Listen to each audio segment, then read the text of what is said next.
Wes Anderson films are like, I mean, I've only watched Grand Budapest Hotel so far. That's my first film, and I can't believe I haven't seen it before. But you know what? I noticed that it's like you give him an ordinary story, and it's not the story, it's how you imagine it. And that, the way he shows Grand Budapest Story, is taking a very straightforward story about love and loss, and it's adding all these fantastical elements. In a way, it's all reality, all everything what he's shown is real, but and although it feels like it's the same world we live in, it also feels like it's not the same themes we deal with, but it's not. So in that aspect, he's, and also his film is like a template. It's like, not his film, his style of filming is a template. Like, you have bright primary colors, you have a juxtaposition of these bright primary colors with dark themes, you have a lot of like brightness in each, like like they are, sometimes I hate these horror films and all, because everything's so goddamn dark, I can't even see what's happening in the movie theater. It's like, what are you filming after a certain point in time? In his films you can see everything. Like, there's so much of brightness in most, even when it's dark. Like, even when it's dark, you can still see things on the screen clearly, and I like that. And also his the way he shoots, like 90-degree angles.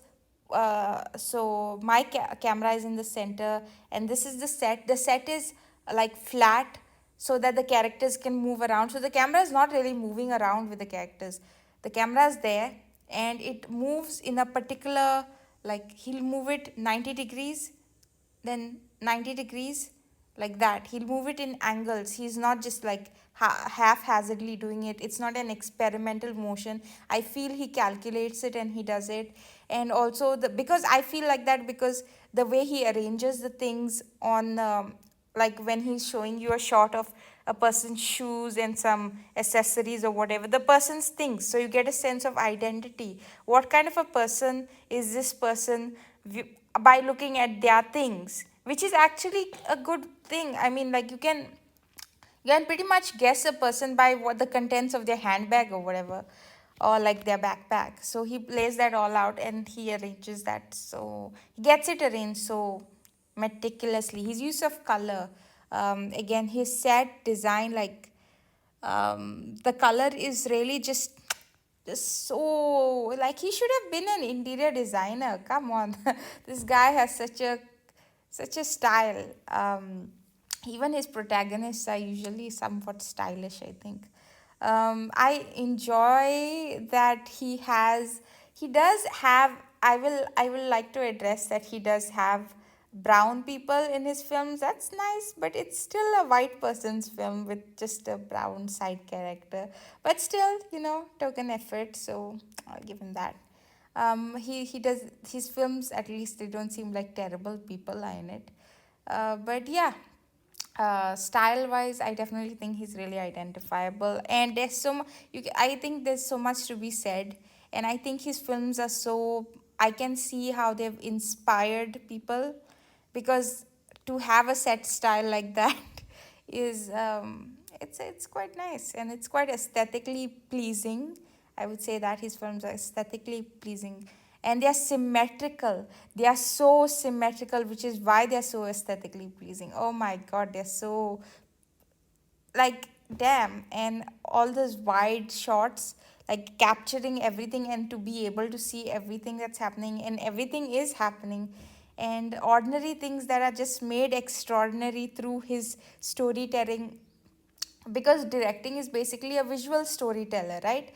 So he's visual, as a visual storyteller, he's really great at taking you out, and making, meaning taking you out of the film and making you realize that you're watching a film. You don't like lose yourself in it. You're always aware that you're watching a film. At times you may lose yourself, but then you'll be drawn back out, and he makes you aware that it is me, I, Wes Anderson, I'm telling you this story. So even in Grand Budapest Hotel, we have someone else telling the story, but then we have someone else at the start. We have someone else reading the book. Someone else is telling the story, but he doesn't really. He makes he doesn't really get down to it immediately now, does he? So yeah, his directorial choices are, his storytelling choices are in a way to remove, he's definitely a guy who has a lot of layers going on, like a lot of layering in his stories, so they're more, he makes them like these complex artistic. I think what he does in his movies, he's creating art, because there's no rational reason for why those movies, and it has to be told like that. I could direct the same film with the same plot line a lot differently and use like standard practices or whatever, but he's just making it more like an artistic like thing. Like, I don't know if I remember Sofia Coppola at this moment, but somehow the pleasantness of the shots remind me of her. But he definitely has, her style is maybe a little more muted. I have only watched one of her films.